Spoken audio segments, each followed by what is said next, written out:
So thanks everybody for being on time.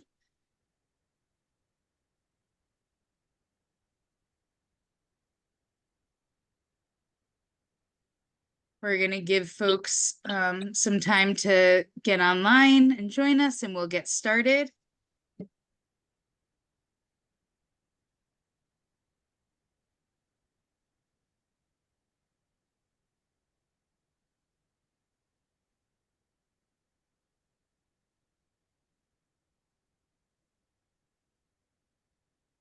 Oh, Leslie, yes, the flowers for sure. I have a pollinator patch in my yard, and every night it's like I have to visit and see what new flowers are blooming and what new pollinators are there.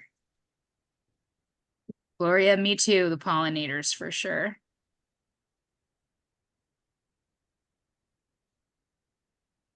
Daylight for sure, Caitlin. I was driving home the other night and I realized it was 9 o'clock and it wasn't totally dark yet. That was pretty cool.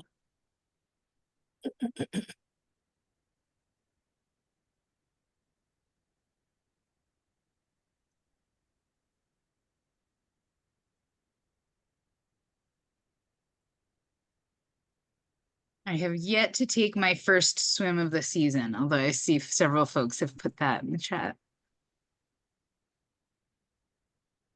And yes, Jen, I am sleeveless tonight. So thanks everybody for joining. We're just giving it some time so you can get to critical mass. Welcome. Please put your name, your organization, and your location in the chat. And we're talking about what makes it feel like summer to you. That's our icebreaker for tonight.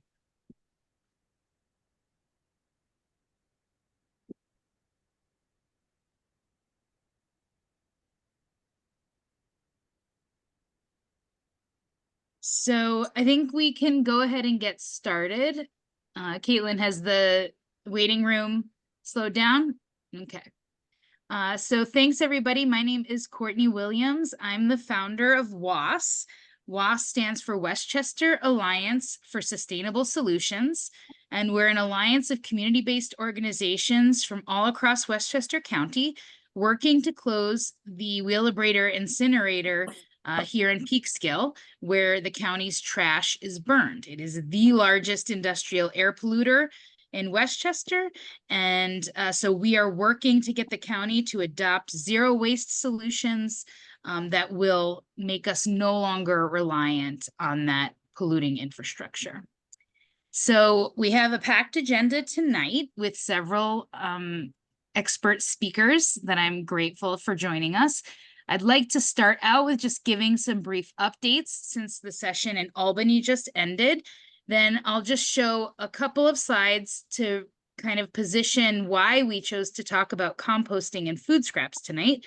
And then we'll have our speakers. We have Melissa Rotini, who's an assistant commissioner with the Westchester County Department of Environmental Facilities, Vandra Thorburn from Vokashi Compost and Zero Waste Service to talk to us about apartment composting, and Anthony Carbone, who's joining us for the second, if not more than that, times to talk about from CRP Sustainable Materials Management to talk to us about industrial composting. So the kind of food scraps recycling that you can do through your municipality. And then we're hoping to be joined by Legislator Erika Pierce from the Westchester County BOL, who's going to be talking to us about the massive investment that the Board of Legislators just made with $1.3 million for a new compost facility and to explore expanding food scraps recycling in Westchester, which is exactly the kind of stuff we need to move away from the incinerator. Then we'll go to our standard open discussion with Q&A. And as always, we'll end by taking action. So with that, why are we, first I wanted to talk updates. So unfortunately, we worked really hard to get the Packaging Reduction and Recycling Infrastructure Act passed in Albany. The senator representing us here in Peekskill, Senator Pete Harcum, got that through the Senate and it was passed, But unfortunately, Carl Heastie, who is the speaker or the chair of the assembly, did not bring it up for a vote. They waited too long, and it didn't get through. And so that is a big disappointment, because that act would really make a huge difference to us in Peekskill, who are breathing the plastics that are burned, all of the recyclables that don't get recycled, and then the vast majority of plastics that are not recyclable that get burned. And it would have also taken out the most hazardous of the chemicals that are in plastics. So we are still working with Beyond Plastics to try and get this done, but we fell short with this session. So keep your eyes on your email. As there are things for us to do to get that through, we will be sharing them, because that could make a real difference in reducing the amount of plastics that Westchester County has to process, and then obviously the amount that we have to burn. So that is the update from Albany, and we can have some more discussion about it at the end, but I want to jump right in to our program for tonight. So a little bit about the importance of food scraps recycling. So this is from the New York State Department of Environmental Conservation, and this is the composition of municipal solid waste. So this is what municipalities are throwing away. We don't have the numbers for Westchester, because the solid waste plan for Westchester is not on the DEC website yet. It's not completed, so we don't have it for Westchester, unless Melissa has something. But so this is to give you an idea of just how much food scraps are being thrown away. And this is really important because food scraps are wet and they are heavy. So they are more expensive to haul. And then also for the burning, because things need to be a certain temperature in order for the incinerator to work as efficiently as it possibly can, it needs to be really hot. And so when you have a lot of food scraps in there that are wet, they actually use fracked gas. So methane gas, fracked gas from Pennsylvania, hooked into the incinerator, and they use that gas to make the incinerator burn hotter. So if it wasn't bad enough that we have the pollution from the incinerator itself, we have all the consequences of hydraulic fracturing, and then all the leakage from that whole process to get fracked gas to the incinerator. So it's like a double whammy. So getting food scraps out of the incinerator could save us in terms of use of fossil fuels, as from hauling and from burning, as well as just overall reduce what we are sending to the incinerator. And it is a valuable commodity. And I'm hoping Anthony Carbone will touch on this about what that compost can be used for. So why is this important for Peekskill? Well, New York State put out their disadvantaged communities criteria. That purple census tract, that's my census tract. It's also home to the trash incinerator that's outside my window. And what you can see is that the New York State Department of Environmental Conservation found that our census tract has a higher environmental burden than 98% of census tracts nationwide. And if you look at the bar towards the bottom, where it shows municipal waste combustors, that is a huge contribution to the environmental burden facing Peekskill. So this really is, if we can get these food scraps out of the incinerator, it would be a big win for us. So with that, that's the end of my slides. I'm going to stop sharing, and I'm going to hand things over to Melissa Rotini from Westchester County Department of Environmental Conservation.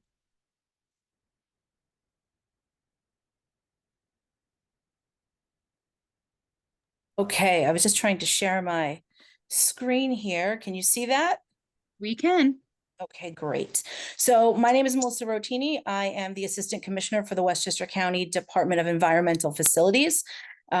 We operate all of the programs that I guess you're going to hear about some of them tonight. You said Erika is going to talk about some of the funding for upcoming programs that we requested based on a plan that the department's established.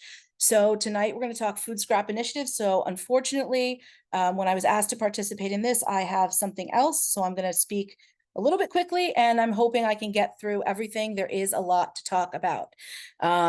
So Refuse Disposal District number 1, which is managed by the Department of Environmental Facilities, was created pursuant to New York State law. It consists of 36 of the county's 43 municipalities, but that's 90% of the county's population.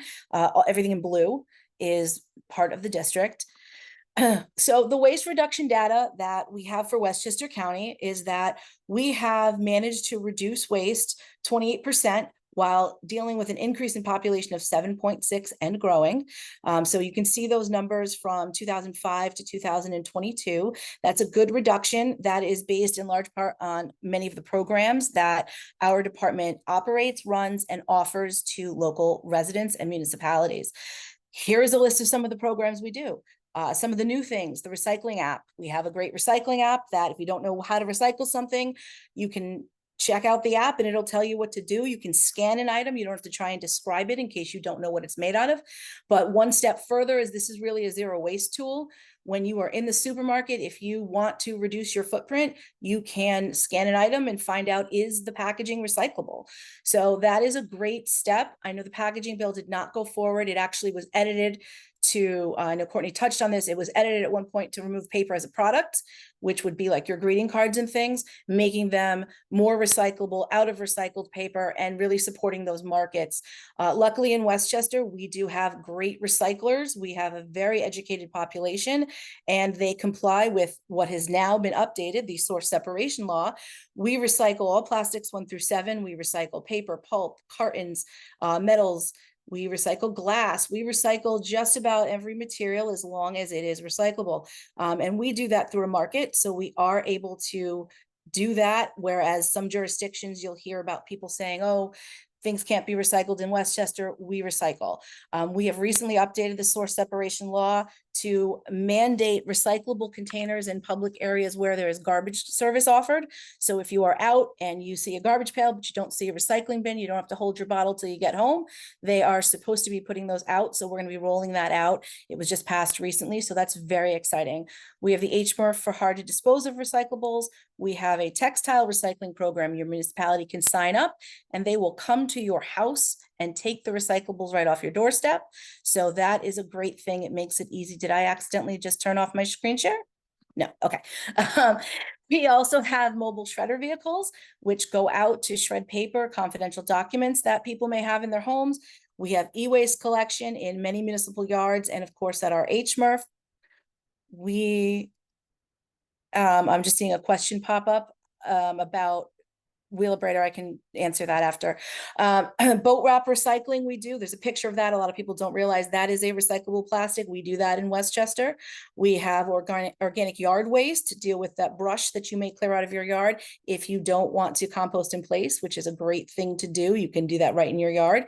We have the material recovery facility where we give tours to show people how it is that we are able to market these recyclables.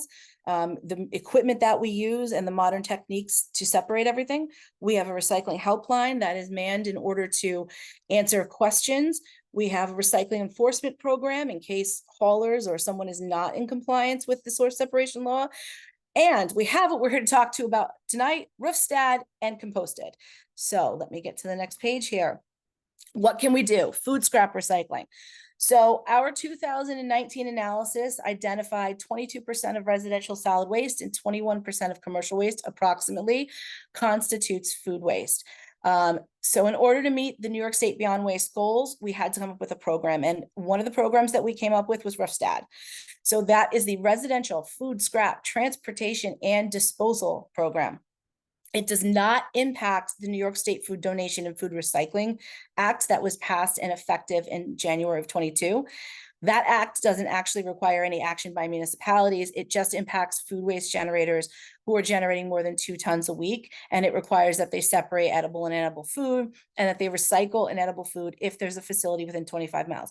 That is separate from our program. Our program doesn't touch on that. Our program touches on residential waste, and that the state program is managing right now to tap into commercial waste.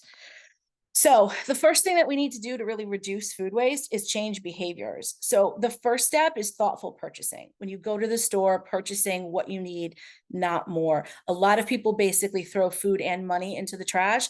And that's a sad fact because we have about 7% of food insecure people in Westchester County. Now, granted, if you look here on this chart that was provided by Feeding America, that is better than Rockland County, better than New York State, better than the United States. But in this day and age, it still is unacceptable that we have people with food insecurity. So we need to really focus on, if we have excess food, what can we do with it? Well, we can donate. Feeding Westchester has a location, and also linked on our website is the Westchester County Community College food pantry list. They prepared a list of food pantries where the food insecure can reach out and get things. And a lot of those pantries will also take donations. So that is another great way to go ahead and do it.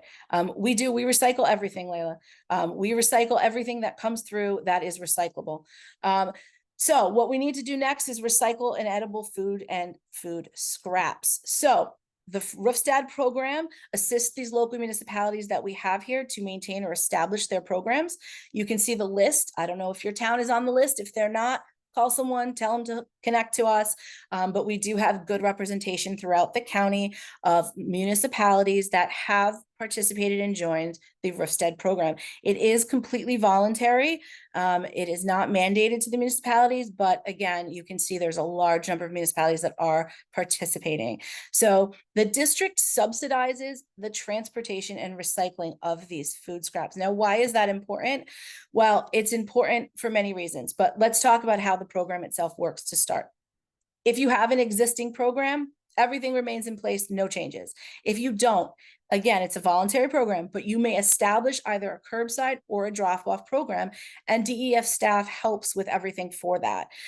What happens then is you can either deliver it to CRP. I know that Anthony is here tonight. He'll talk about what he does with it, I'm sure, but they are our partner in this program, and it will be delivered. You can deliver it directly through either your curbside collection trucks or using existing vehicles and staff, or CRP can come and collect it from your drop-off location. The county through the district handles contracting, scheduling, billing, so it makes it really easy. The municipalities don't have to go out and write a bid and put out a bid and figure out how they're going to do it and get all the contracting. They just call us and we handle it all for them, and we put them right into the program. So the primary cost for the drop-off programs are the transportation and the recycling, obviously. The startup costs for the program are very, very minimal, but the district subsidizes those transportation and disposal costs in order to make this program affordable and accessible for all municipalities.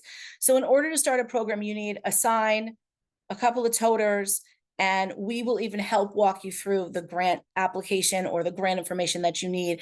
DEC will provide a 50% reimbursement for items used strictly for recycling. And RFSTAD is cost neutral, or in some instances, cost savings for the district. Now, why is that important? So if CRP collects the trash from the food scraps from your local municipality, a cost of 1 ton of solid waste or trash is the same cost as 1 ton of food scraps. So there is no deficit in your funding programs. So if you are not expecting to pay for the cost of transportation and disposal of your food scraps, don't worry about it. The district covers the rest through its subsidy. So this removes the primary opposition to the recycling of food scraps, because people were very concerned they couldn't afford it in these municipalities. Budgets are tight everywhere, but we have a way to make it cost effective by a 1-to-1 ratio. If you deliver it to CRP, it's actually less. So delivering your food scraps to CRP as the municipality, not as an individual, but if the municipality delivers them, it is actually less costly for them to do so. So that is a great incentive where delivery is possible. Now, it's not always possible in every municipality, but that's why we have the other option to make it basically the same cost, well, actually the same cost. So you have that benefit there for all of the municipalities. Consider requiring food scraps. Okay. I'm just going to check Ellen's question. I hope these questions are popping up for everyone. The whether or not it would be mandated, that's really a question for Erika. So I'm going to defer to Erika about whether or not the county would mandate food scrap recycling. Right now, the program is voluntary. The other facility that we have is the Compost and Education facility. So this was opened on Earth Day in 2021. It's a small scale composting facility where you can see how an aeratic static pile works, how home composting works, and how in-vessel composting works. We have all of those out there for you to see when you come and do a tour, and you can learn from our master composter. So within the county, you know, I am trained to manage compost facilities, but we actually have a master composter on site who does all the composting. And this is how he does it. We have various bays set up. They have, as you can see on the right-hand side of my screen, these are our aeration pipes. They go underneath the compost and they blow air up in order to aerate those piles. He mixes together your nitrogen items, your browns and your greens to make the compost. And I don't know, I think Anthony's probably going to go over that in more detail, so I won't steal his thunder by going over more of the process. But we're doing the composting right on site for everyone to come and see. And these sites are great because when you see what it is involved and when you see that it doesn't smell, a lot of municipalities are concerned, we're going to have vectors, we're going to have odors. And if it's a properly managed site, that just doesn't happen. And again, I'm sure Anthony can tell you his experience too. So why are we composting the food waste? Well, these are all the great things that compost can do. So obviously you're reducing waste, but when you add compost to soil, you're increasing the carbon sequestration within the soil, helping to reduce down those greenhouse gases. Also, mixed with other soils, you can produce a much more high quality soil. Now, that high quality soil is going to improve water retention. So you're going to reduce irrigation for crops. You're also going to help reduce erosion because it's going to slow down the water moving through, and you're going to aid in the water filtration so that you're actually getting a better quality coming through. You can decrease reliance on chemical fertilizers because you've got the nutrients, especially when you're doing food waste. You have the nutrients built right into that compost, and it really helps out with the soil. You can increase crop production and really grow great, beautiful plants. In fact, if you're interested in getting some of our compost, we're going to do more compost giveaways. I think there's going to be one on the 23rd of June, and there's going to be a couple coming up after that, where you can sign up. You come to the site. We put 2 little bags of compost in your car. I mean, it's about equal to a 5-gallon pail total. We'll put them right in your car, and off you go to grow some vegetables or plants or whatever you might need the compost for. So what is the mission of CompostED? Obviously, the mission is education. We want to educate municipal officials, residents, students. We want to let you know about those environmental benefits. We want to encourage local municipal food scrap composting. These sites can be built in local municipalities. White Plains built one that is working quite well. So they can be done in municipalities. They can be added on. If there's an organics yard, they can be added separately. And we are there to help with that process. We actually will come out and help you with your site, help you with your setup, help you get your recipe of browns and greens right so that you know what you're doing. And then that's really the best mechanism, because now you're reducing your greenhouse gas footprint because no one is trucking it anywhere. CRP is in the county, so at least we are keeping it within county. But if you're taking it down the street or within your municipality or in your backyard, those are really the best options to do your composting.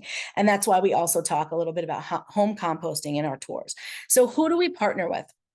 We're not taking municipal waste. What we're taking is waste from community gardens and food outreach programs, and we are turning that into compost that we are then giving back to those entities. So we have partnerships with Feeding Westchester, Meals on Main Street, and Hope Community Services, to name a few. And we go ahead and we do that.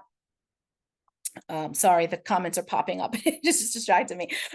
We partner with them. We make the compost from the things that they can't get. When you donate something to a food pantry, maybe, you know, they get a big donation from a supermarket and a third of the package of berries is covered in mold and inedible, and they'll separate that out. And the moldy berries then can go to CompostED, where it gets turned into compost and goes back to the community gardens in Westchester that grow more food and donate them. Meals on Main Street is actually a really great example. They work with some wonderful community gardens, and they go out and provide meals and groceries to the food insecure. It's actually a really great program.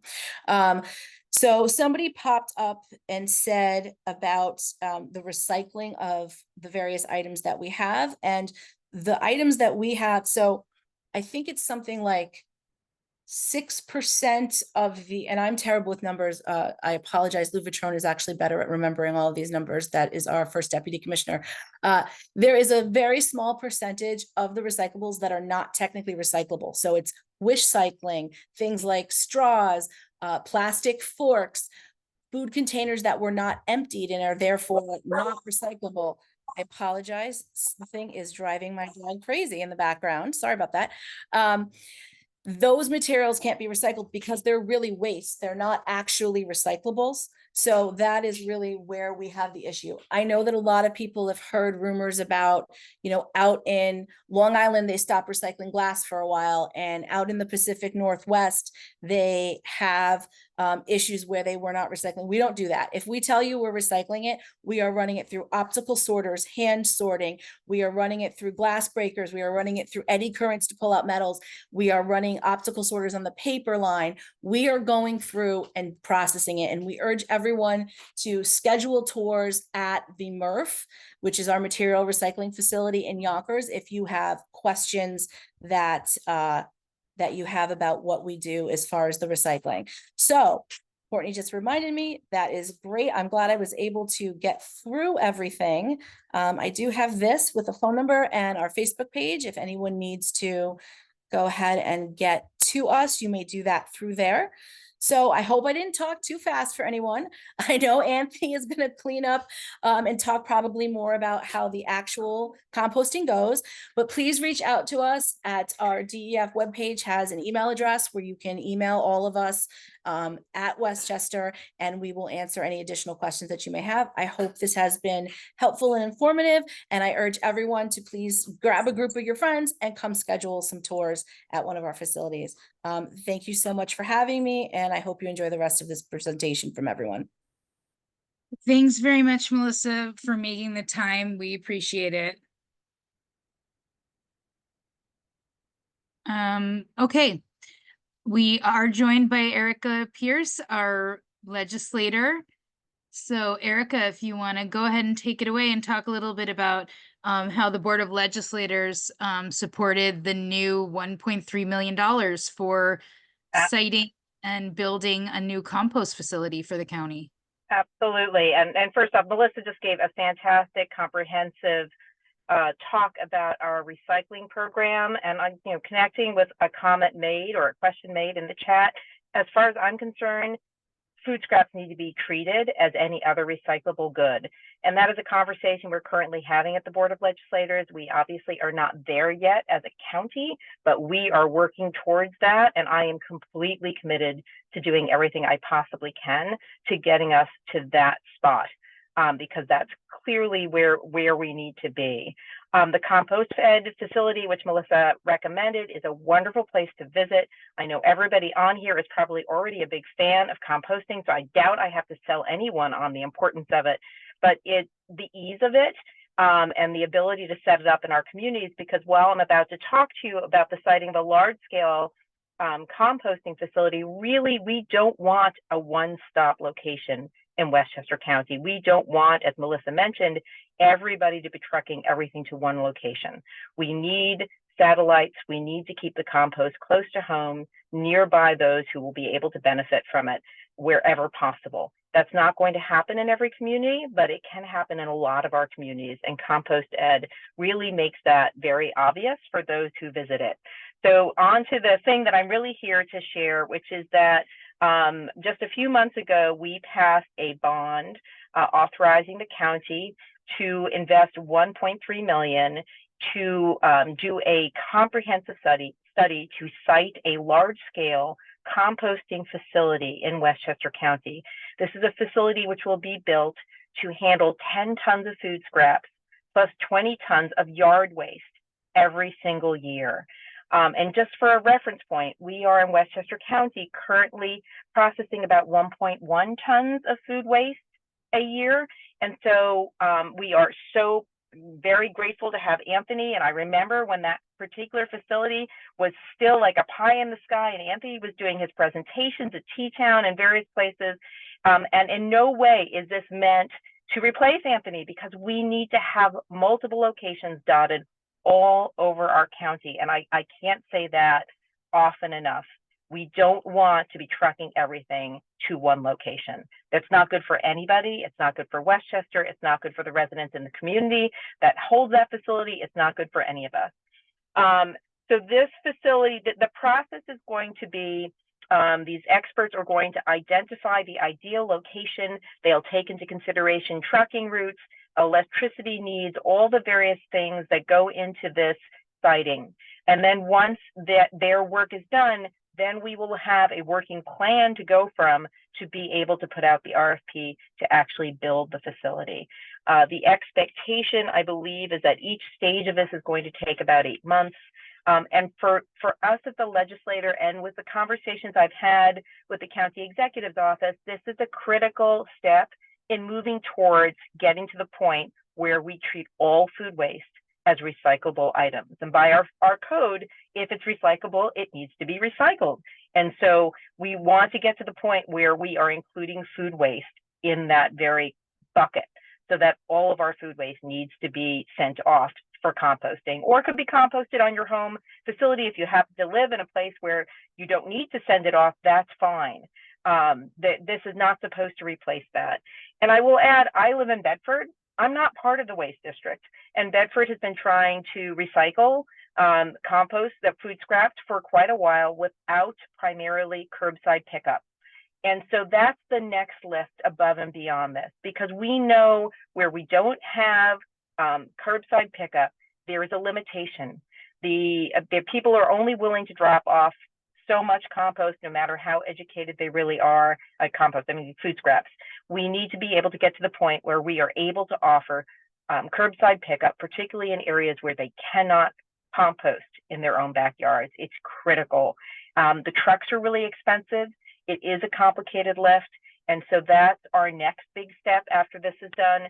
And I know all of this is about residential waste, but for any of us who are in the space, we know that our restaurants, even those who are very interested in sending their food scraps to composting, are having a very hard time getting this done. So that's another lift that we need to work towards. So hopefully that gives some more information in addition to what Melissa had to share that's useful for everyone. And obviously, we want brown gold. We want compost to be available for everyone in Westchester County. So the point is not just to turn our food waste into something beneficial, but to bring that benefit back into our gardens and our parks, into our communities, so that everyone gets the benefit from this full loop experience. Thank you. Thanks so much, Erika. It's really exciting to see DEF, Department of Environmental Facilities, moving this forward and getting the support from the Board of Legislators, because these are the kinds of solutions that are going to let us stop polluting and start reusing and not making so much garbage. So with that, I would like to welcome Vandra Thorburn to start her presentation. And yeah, go ahead, Vandra. Thank you so much. I'm so pleased to be here this evening and to hear all that's going on. And I bring you the sort of the tragic face of what's happening in New York City. To just take a moment to the sanitation and even the Parks Department too have for some reason joined together to really destroy community-based composting. Who knows why, except that the new commissioner of sanitation is a tech person, has no interest in gardening particularly, and wants the big box solution for everything. So in spite of what just was said about decentralizing composting, we now have the big claw of New York City coming out of sanitation, wanting to hold on to and to manage every food scrap in the city. It's mind-boggling. It's absolutely crazy. And it has just destroyed almost 20 years of community-based composting. The great network of drop-offs situated all around the city for households to go and drop off their food waste, knowing that that collection was handled in modest, half-acre to 1 acre composting sites, using a variety of technologies, including ASP, but a lot of just being very fundamental windrows, actually. So with that in mind, and actually, let me just tell you a little bit about where I've come from in this space. So when I knew about the drop-off sites is when I thought about a little compost collection service. I thought people might like to be able to have this rather than going dropping off, have a little service come and pick up. So my service has been around for about 12 years, actually. And I thought that what I would need to do, because I needed to come up with something, because I couldn't be handling rotten food. So really what my great, I think, contribution is to this is the concept of Vokashi. So Vokashi is the Japanese method of fermenting organic matter. It's very simple. It's like when the leaves pack on top of the leaves and the pack on top of the, that's when all of the micro biome it takes place and fermentation. So it's a very natural facility. So we have collected over the years hundreds of buckets of fermented food waste, and we give people a 5-gallon bucket and a bag of bran, which carries the microorganisms to ferment in food scraps. Now, I wanted to say, in terms of the volume, what is quite a story to me is that most 1, 2, and 3 person households generate 1 bucket. I mean, 1 bucket, 1 5-gallon bucket of food scraps a month. So the notion that we've got food scraps coming out of our ears every day, that's got to be not true. We hardly have any food scraps. So that is a very, very important concept to me. And the other thing is, we can live with this in our kitchen. By the way, you put the lid on top of your bucket and it captures and contains any smells. There are no fruit flies. No, there are no other rodents, nothing. This is as safe a way of managing your food scraps. So the important is the delivery of the microorganisms into the food scraps to begin the pickling process. And that is the use of this EM1, which is effective microorganisms. This is the original microbial inoculant that was developed in Japan many years ago. It's all around the world. It is actually a natural fertilizer used in farms and golf courses around the world. We just use it to create the bran, which is introduced to for the buckets. And then I'm sorry that here we go. Here's the bran. So here we are making the bran.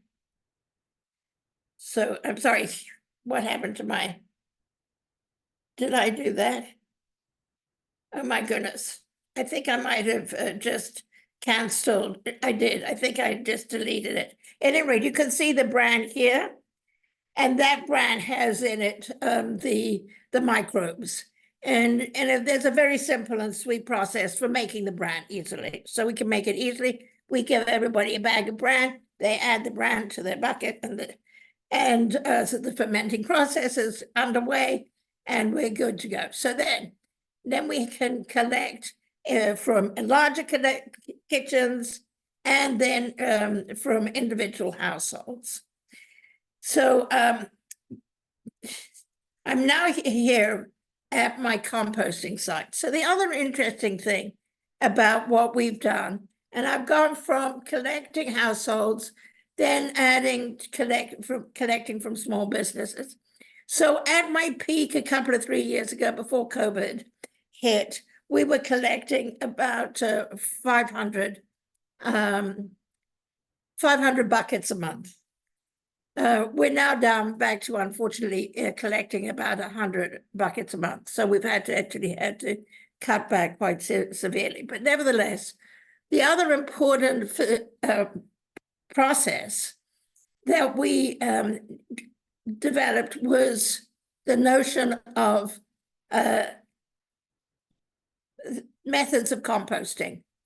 So the trench composting is, a little trench, and you put your bucket of food scraps underneath, cover it with some soil, and that is the basis for your spring garden. So you leave your food scraps, it naturally decomposes, and there we go. You have your under soil for your spring garden. And that actually is what I think can and should be happening in all individual households. I've always thought that it would be great to partner with landscapers, so that when landscapers come to your house, blow your leaves, they actually blow your leaves into a pile.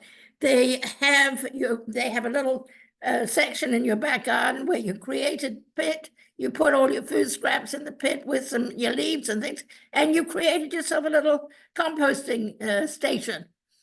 And in fact, we could take a lot of food scraps, which don't even need to get collected, if we could encourage people to compost at home. Okay.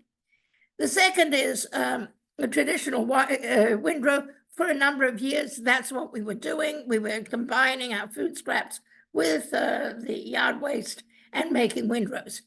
But then I got to this idea of pit composting. And really, this is, I think, for an urban solution, is so great. So we go down pits. We have a pit that goes down 4 feet. We have pits that actually even go down 10 feet, where we're literally layering up food scraps, sawdust, leaves, food scraps, and we're layering up tons of food scraps into a pit, covering it with a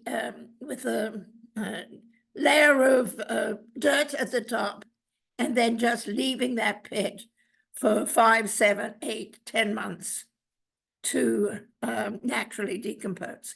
It is so sweet. It is so simple. It is actually what has meant that me and my partner have been able to do this as a 2-person operation for many, many years. We're actually very old doing this now, I have to say.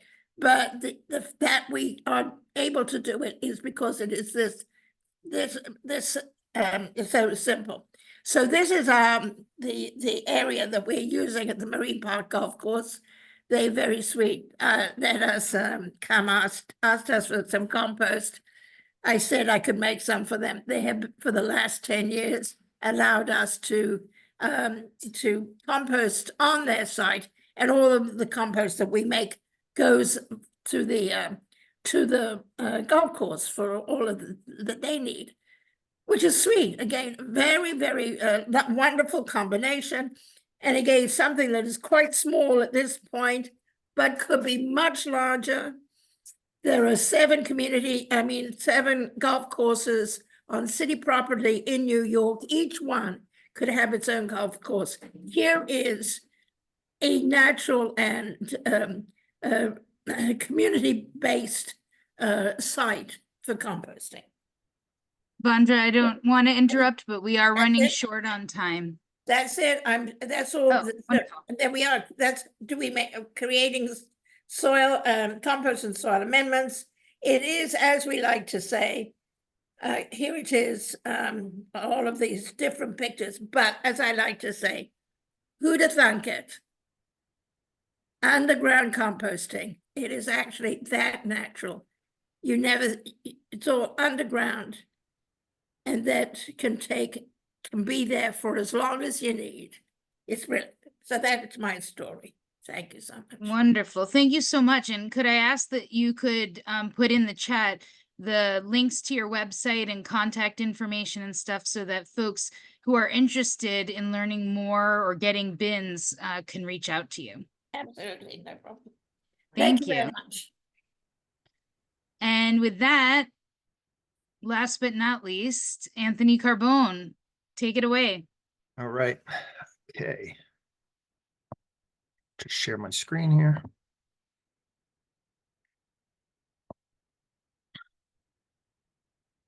All right. Tonight, can everybody see my my screen? Yep. Okay. All right. So tonight I'm gonna take everybody on a little virtual tour of our food scrap recycling facility up in Cortland Manor. Just a brief history. We had the idea of composting back in 2014 just by accident. Our family has run a traditional trash and recycling company for the past 40 years. My family even goes back 100 years actually doing trash and recycling pickups in New York City back into the early 1900s. So we've been doing a lot of garbage pickup over our lifetime and over the generations. But back in 2014, as just a waste hauler, we had a customer that wanted to have an event, and that event they wanted to make it a zero waste event. And for their zero waste event to be successful, they hired us to truck their food scraps up to the only food scrap recycling facility in the area, which was in Kingston, New York.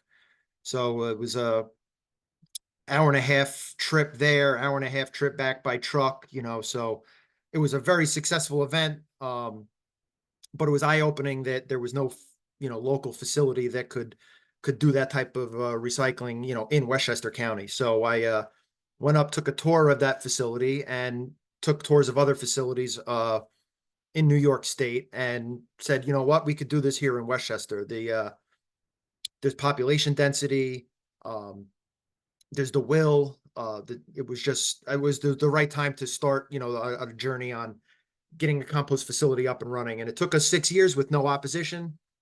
So, bureaucratically, the wheels were not turning very smoothly or fast for us to get our facility open.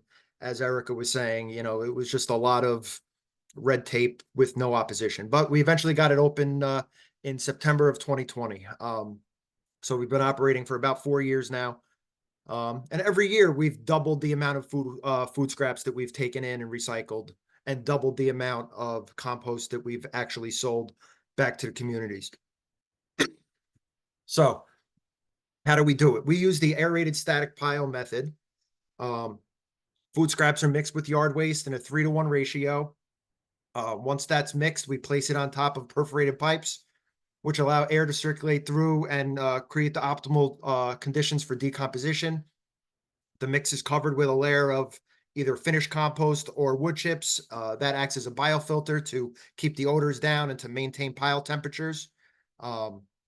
We compost 24/7, 365 in New York with snow falling down on the piles, negative temperatures.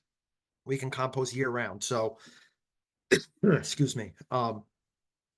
So while it is great to compost in your yard, compost that is, in your town, some backyard piles just can't run year round, in our area.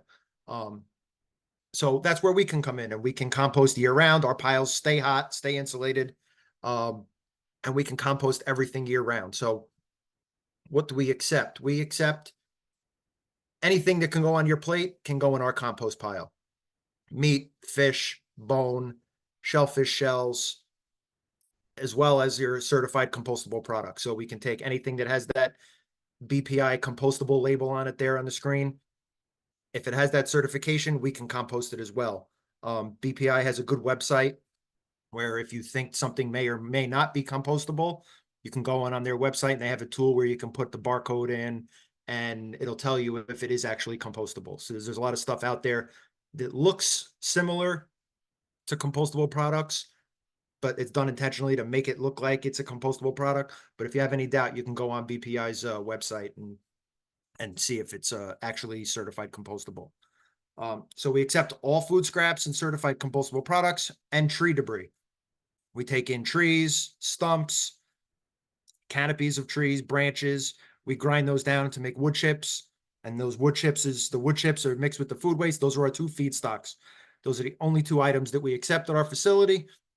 And that's all we actually need. This is just some stock photos of a typical food waste load and a mixing of the food waste load. And then the picture on the bottom there is like a typical aerated static pile. That's not at our facility. Our facility, we have bunkers like the Westchester County facility. So we wouldn't be able to see an image like this, but this is like a nice side view of what a aerated static pile looks like. We use that 5 horsepower blower that you see on the bottom of the screen there in green. That 5 horsepower blower blows air into the pile to keep it aerobic. We're only blowing air into the pile for 5 minutes every half hour. So it's not a huge energy draw. We use a regular 20 amp circuit that you would have in your garage to power our entire facility.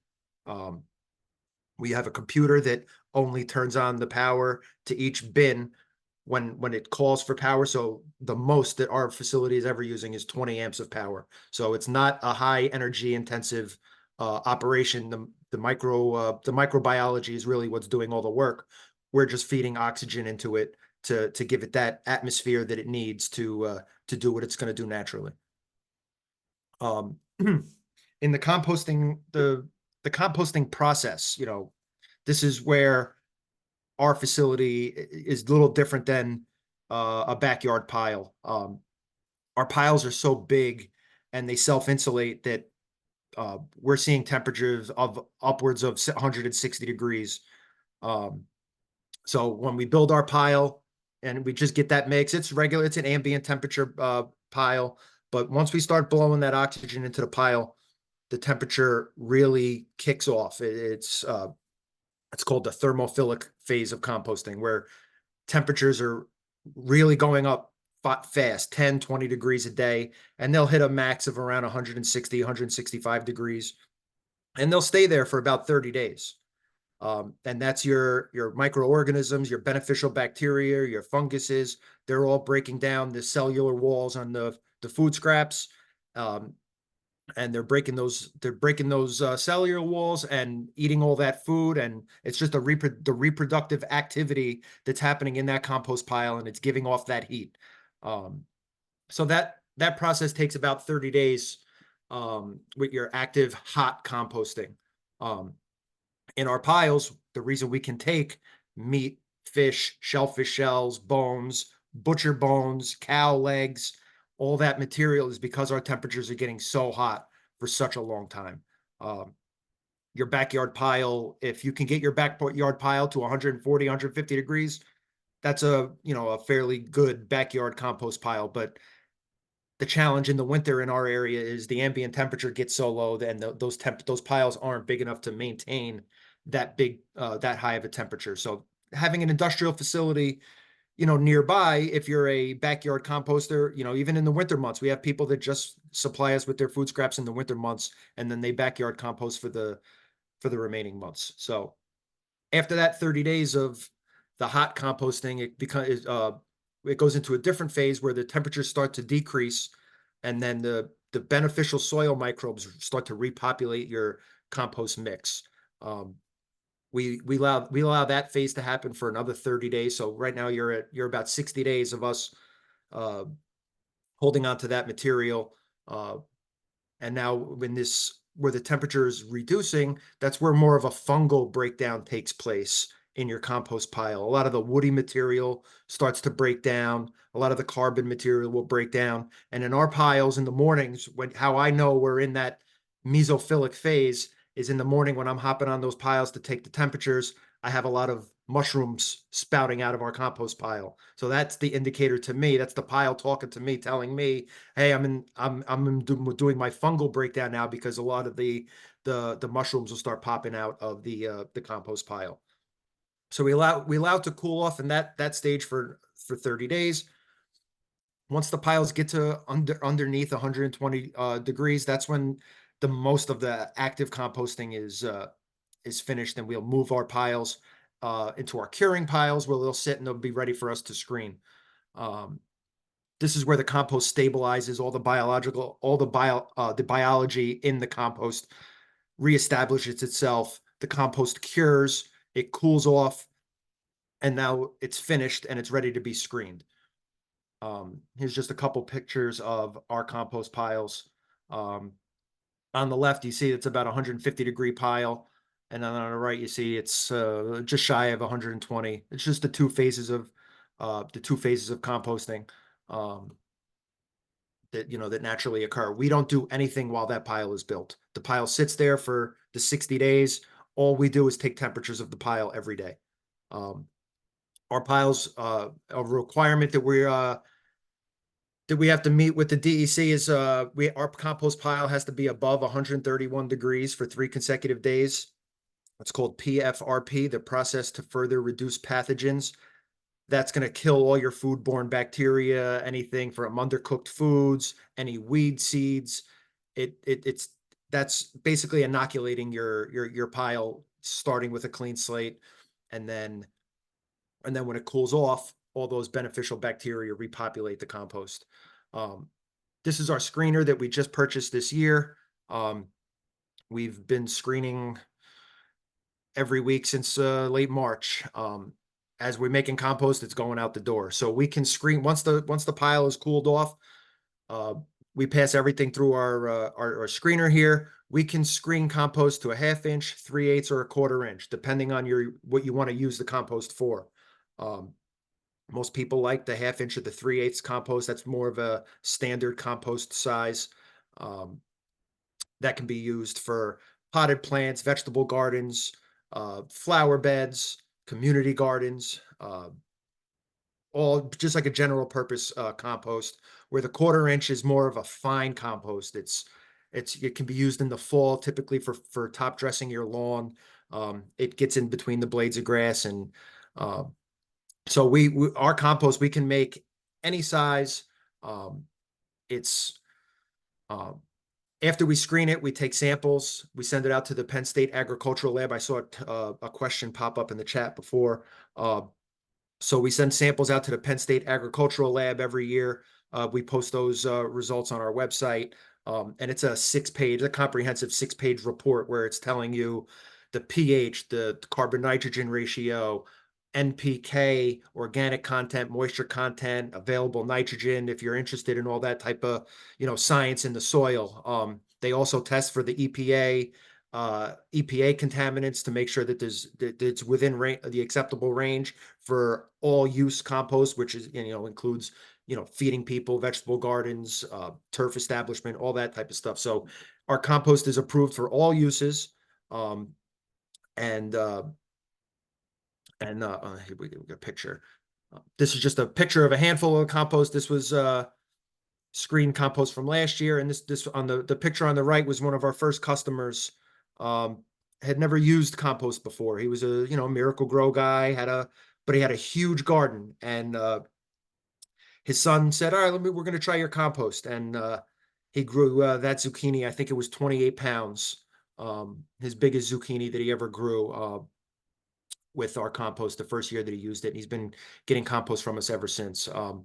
It's a very light, fluffy material. So when you put it into your soil, it's allowing the root zone to really work well. The roots can penetrate through the compost because it's so light and fluffy. It's about half the weight of dirt. So it looks like dirt, but it really is. It's a lot fluffier. So it's a really good soil amendment. When people ask, "Oh, is it a fertilizer? What is compost?" it's not fertilizer. I say it's food for your soil. You know, compost it's not feeding your plants, it's feeding your soil. It's putting all the nutrients and the microorganisms and the beneficial bacteria and the beneficial fungi back into the soil. So whatever you're growing in that soil has it there. It doesn't run off. It can pick it up if it needs it within the root zone. And it doesn't get washed away when it rains. So it's a great product to use, you know, no matter what. And to echo on what some of the county people were saying before, we could use in Westchester, we could use a compost facility in every municipality. That's how much food waste there is out there. So if there was a food waste facility in every municipality, there would still be a plenty of food waste to go around. That's how much food waste is out there, especially in our county.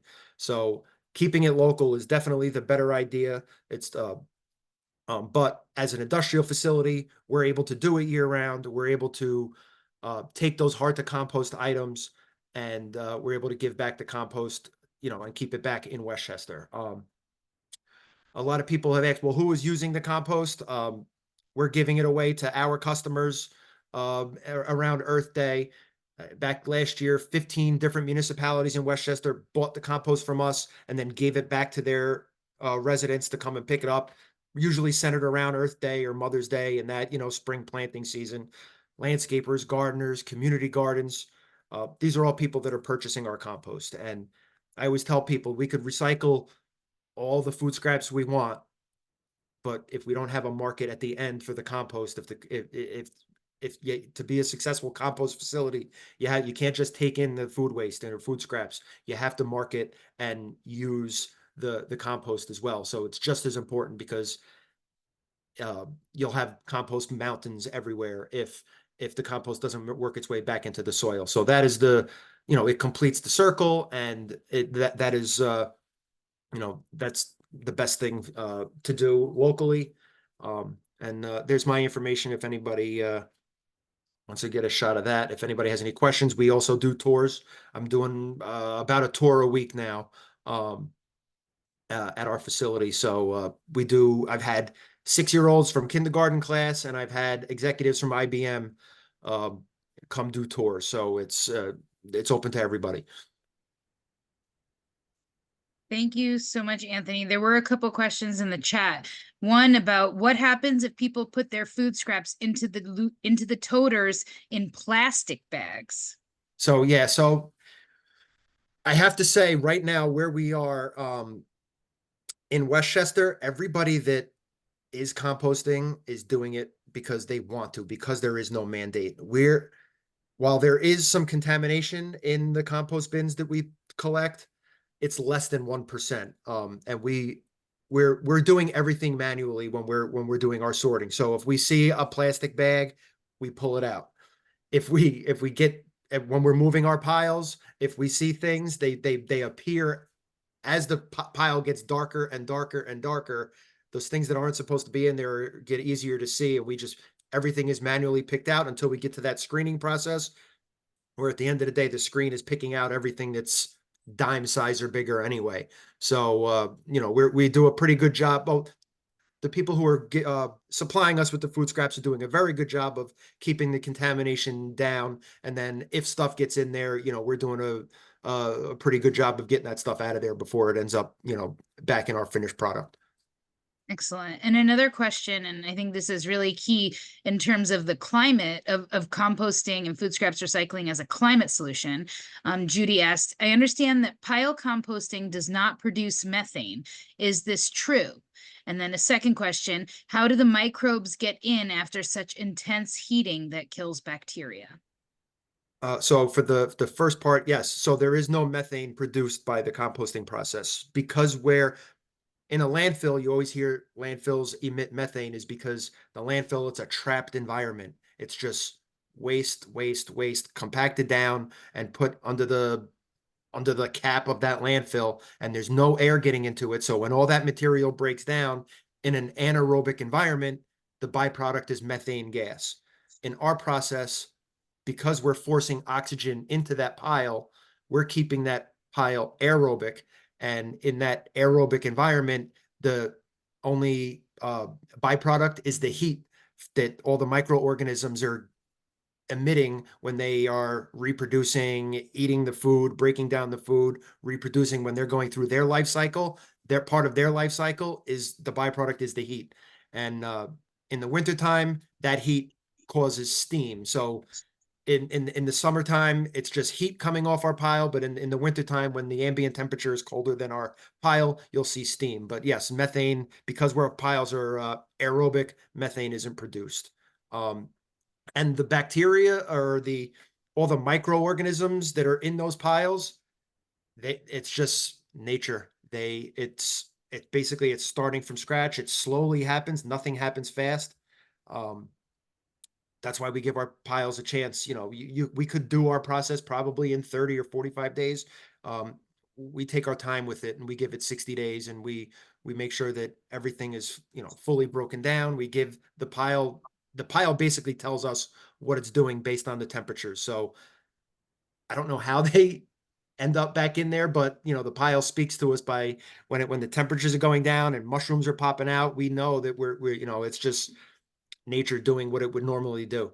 So I don't know how they get back in there, but they're in there, and there's a lot of biology in our compost pile.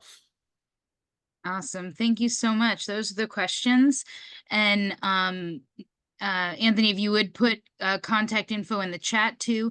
And I see Nick from Curbside Compost was adding into the chat things as well. And I know we have Jude from Hudson Compost. And so both Curbside Compost and Hudson Compost offer curbside food scraps recycling. So if you don't have residential pickup and that's important for you, definitely reach out. Like, I'm asking you guys to put that contact info in the chat. And certainly Sustainable Materials Management has the drop-off program, and they do pick up for us here in Peekskill at our farmers market, and working very closely with different municipalities. So if you need some solutions, like for an event or to help get more food scraps recycling going in your community, definitely reach out to these providers, because until we can get the county to be offering this everywhere, we're going to really need this entrepreneurial spirit to be driving us to showing Westchester County what all can be done. And I appreciate everybody sticking around a little late tonight. I want to get to our action items, because this is what we are going to focus on, which is for some of us, I've got this broken down into two solutions. So one, individual action. So also, if you have questions about backyard composting, we have Joanne Boniello, who's a WASP volunteer and a master composter. So just go ahead and use the chat if you have questions about backyard composting. If you have questions about pickups, we've got Jude and Nick on the call, and we've got Anthony for the municipal pickups. So a lot of resources. And while I'm talking, feel free to engage in the chat and ask your questions, and look to what you can do in terms of your own individual actions to start recycling your food scraps. And you can reach out to our speakers. Like, if you need a speaker for an event or you have questions, definitely reach out to them. And then the other thing, and Caitlin, are you able to access the slides and drop some links in the chat? So if you want to do drop off for your municipal composting, Caitlin is going to drop a link in the chat that is it's the link with the list of municipalities that participate in the county's residential food scraps recycling program. So you can look on that list, you can see if your municipality is on it, and then you can find where the drop off is in your municipality. And so the boon of doing the drop off is that it takes more you can compost more materials than you could if you were just doing it in your backyard, right? So you can't put bones and meat and things like that in your backyard. So that is one thing. But then super important is collective action, right? So as Anthony said, they have very little contamination because it's the true believers that are currently composting, right? It's those of us that really care and are conscientious about it. But if we want this as a a county-wide solution that's going to divert all of the food scraps from the incinerator, we're going to need everybody to do it. And in order for that to happen, we're going to need our government to help build this solution and build a system for this. So our collective actions for this week are 3 opportunities to reach out to decision makers at different levels of our local governments to urge them to do the right thing with these solutions. So Caitlin's going to drop in the chat a link to a Google Doc that has email templates. And the first one is to urge your municipality to expand food scraps recycling. So if you checked that list and your municipality is not on it, you're going to want to tweak that email and say, our community should be participating in the residential food scraps program. If you are, but say there's only one drop off or it's at an inconvenient time, you want to reach out to your municipality and say, we need to be doing more of this. We need longer hours. We need more locations. Or go right ahead and push them to be doing curbside pickup. So there's a template email for you to build off of, and you can, hopefully you can source your own email addresses for your municipal officials, for your village, city, town, and reach out. Courtney, sorry to interrupt. I'm not able to access, so I want to make sure I can get that template. I just wanted to flag that to you. Thank you. Yeah, let me go ahead and change the permissions on that then. Thank you. Sorry about that. It should be anyone with link is a viewer. So let me go ahead into chat and try to drop this there. All right, try that one, Caitlin. Okay, thanks for catching that. Sure. Appreciate it. So you're going to go ahead and reach out to your municipal elected officials about participating in that residential food scraps recycling. But also, we really need our county executive, George Latimer, to keep hearing from us. Over the course of April, we sent over 300 postcards to our county executive, urging him to find other solutions and shut down the trash incinerator. We need him to keep hearing from you, and that there's a template email in there that will urge him to move the county away from incineration and expand food scraps recycling, because this is a key way that we're going to stop relying on the incinerator. And then there's another template where you can look up your county legislator and you can email them and urge them to mandate food scraps recycling. So Ellen Weininger asked this of Melissa Rotini in the chat earlier. WAS has reached out to the DEC. We know for a fact the county could mandate food scraps recycling, but they need to hear from us in order to get it done. So, you know, the individual actions, I compost in my yard, and that is wonderful, but really we need to build a system that's going to work countywide. So I really hope that you will send those emails and definitely CC WAS on those so we can see what email, like who's getting heard from, and we can keep the pressure on our elected officials and keep encouraging them to do the right thing. Sue, did you have a question? Were you raising a hand? Oh, you're muted if you were. I just don't see how to save these. I really, is that? Oh, if you just save the link or keep the link open on your computer, it'll just stay there. Okay, thank you.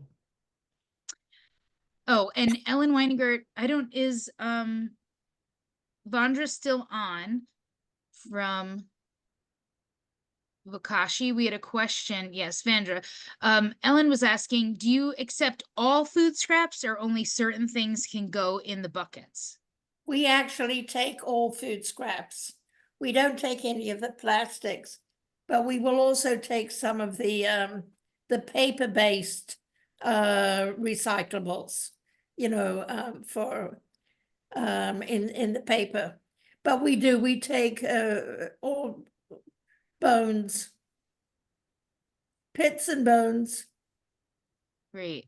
Thank you. Yeah, it seems like a really awesome solution for people who don't want to have to make repeated trips to a drop-off location to be able to keep that in your house. Because I know my bin sometimes like gets like it's got those microbes doing their job already in the bin. And so, you know, like we're lucky that we can just step outside the door and put it in our composter. But, you know, if you're living in an apartment, that's not always an option. Any Yeah, other questions? I always Right. say, if your diet will determine the smell of your bucket. So if you're eating good, you'll have a nice smelling bucket. And if not, you just eat an orange and put an orange peel in there, and that'll turn it. But I really appreciate the opportunity, and I want to just shout out to Ellen Weiniger for her love and support. Thank you, dear. Thank you. Welcome, Vandra. It's a great method. Vokashi is really wonderful. Thank you. And it's easy.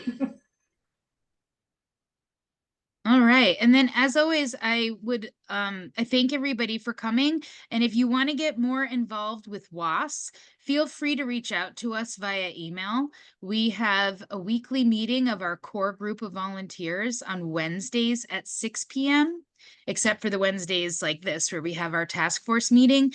And we would love to have more of you join us, help us do this work, bring concerns. And if you need a speaker to come talk to you, or your community group, or your neighbors, or your apartment complex, or your HOA or whatever about any of these issues, please don't hesitate to reach out. If we don't have a volunteer that can make it, or we don't have the expertise, we will connect you with those that do. Because the only way we're going to get this done and shut down this incinerator and move to a just and sustainable waste system here in Westchester is with collective action. So thank you to our speakers, Sustainable Waste Materials Management, Curbside Compost, Hudson Compost, Vokashi and Vandra, and Melissa Rotini with DEF, Erika Pierce, on our champion on the board of Ledge. Thank you all for coming out and being so patient, since we went over tonight a little bit.